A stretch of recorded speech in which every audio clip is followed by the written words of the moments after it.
हमारी सुनने के बाद अब एक बात तो अपने को सबको ये समझ में आ गई होगी कि हिसार में जो स्वास्थ्य मंत्री है कमल गुप्ता, अपने को चलना उसकी कोठी पे, उसके घर चलेंगे। सारी चलती होगी ना, कोई ना चलने वाली भी है क्या? तो सबको चलना है वहां पे, सारे चलेंगे।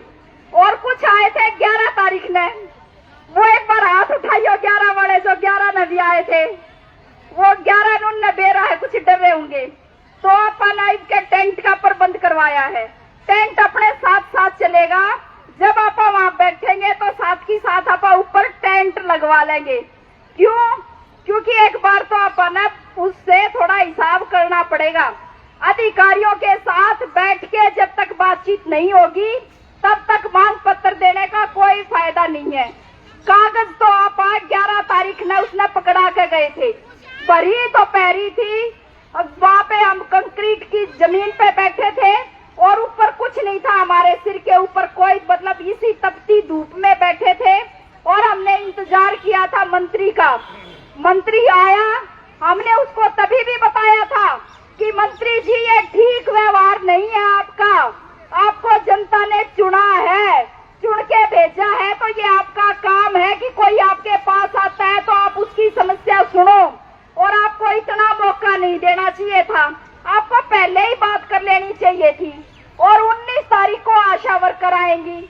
हमारी अपील है आपसे कि आप 19 से पहले बात करके मसले को सुलझा दो, लेकिन उन्होंने नहीं सुलझाया।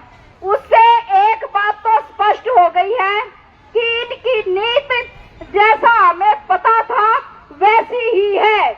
हमारी अपेक्षाओं के पे बिल्कुल खरे उतरते हैं। ये कभी भी जो है 19-20 भी नहीं होने देते, क्योंकि हम बार बार कहते हैं कि ये बीजेपी वाले जितने गंदे, जितने भ्रष्ट, जितने नीच ये हैं, इससे गंदी सरकार हमने इससे पहले कभी नहीं देखी। और वो इस बात को बार बार सिद्ध कर रहे हैं। और आज भी उन्होंने अपनी इसी बात को सिद्ध किया कि हमारे नीचे गिरने की कोई सीमा नहीं है, हम जितना जी करें उतना नीचा गिर सकते हैं। दूसरी बात क्या है? हम बार बार कहते हैं दूसरी बात भी, भाई फिर क्या बात है? फिर बात यह है कि इतना गिरते हैं, इतना अकड़ते हैं, सारी अकड़ के बाद ये फिर लौट के आते हैं, ये फिर बात भी करते हैं, फिर ये मांग भी मानते हैं, फिर वो उसका नोटिफिकेशन भी जारी करते हैं, फिर बाद में ये सारे काम करते हैं। फिर कैसे करते हैं ये सारे काम?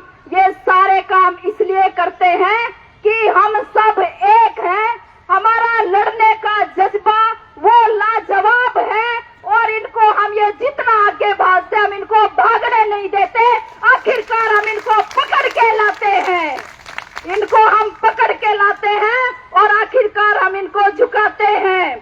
तो आज भी कमल गुप्ता को ये बताने आए हैं कि कमल गुप्ता जी, सुना है कि आप हनुमानगढ़ गए हो, कोई बात नहीं, आप हरियाणा की सीमा लांग गए, लेकिन हम थोड़े इत्मीनान में आए हैं, हम यहाँ पे हैं और आप आ जाओ वापस हनुमानगढ़ से।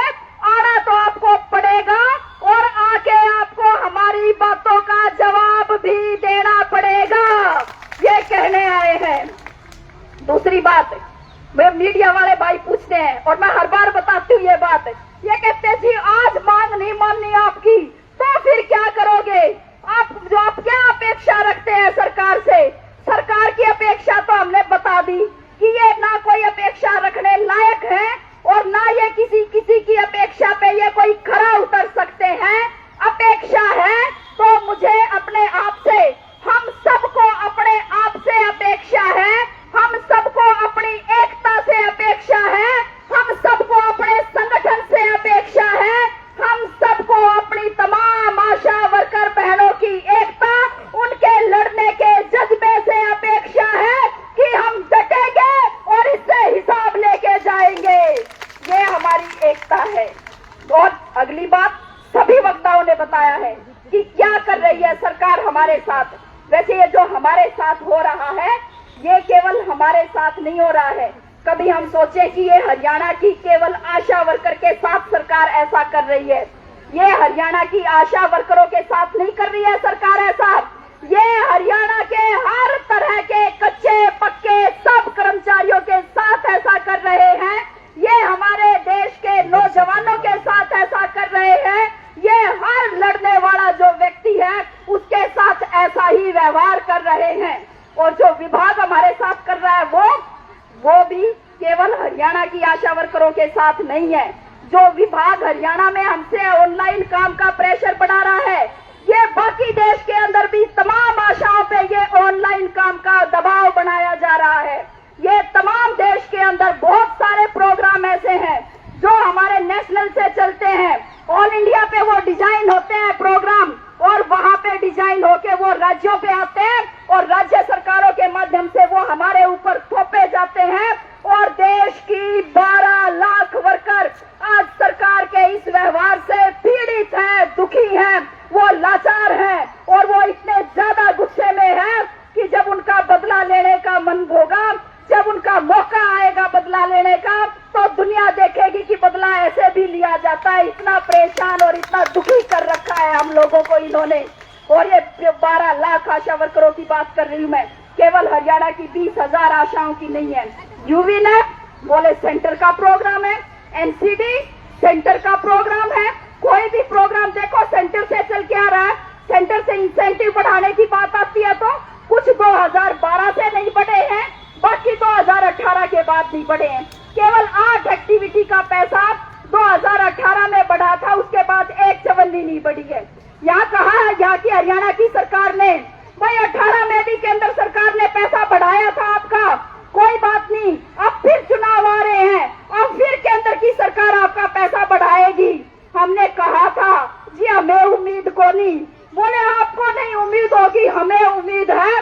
और भाई फिर हम कहा गए हैं कोई बात नहीं, केंद्र की सरकार नहीं बढ़ाएगी तो हम यही हैं। तो आज तो आप ये बताने आ रहे हैं कि आप भी यही हो और हम भी यही हैं, हम भी कहीं गए नहीं हैं। हम ये वही आशा है, वही हमारा झंडा है और वही हमारा बैनर है, वही हमारा संगठन है, और आज हम आपको बताने आए हैं। अब बात यह है कि चलेंगे वहां पे ही देखेंगे, स्थितियों का जायजा लेंगे, उसके बाद जरूरत पड़ी तो आगामी आंदोलन की घोषणा की जाएगी, वहीं से घोषणा करेंगे हम। इसीलिए सभी साथियों को बिल्कुल अनुशासन में रहते हुए, बिल्कुल अनुशासन के साथ, और तमाम साथियों को वहां जाना है। पानी का टैंकर सुबह से वहां पे खड़ा करवा दिया था, ये सोचा था थोड़ा जल्दी चलेंगे प्रदर्शन लेके, फिर ये लगा कि धूप है, थोड़ी छाया यहाँ पे, कोई बात नहीं, थोड़ी देर छाया में बैठ के पहले एक बार इत्मीनान से बात कर लेते हैं, फिर चलेंगे।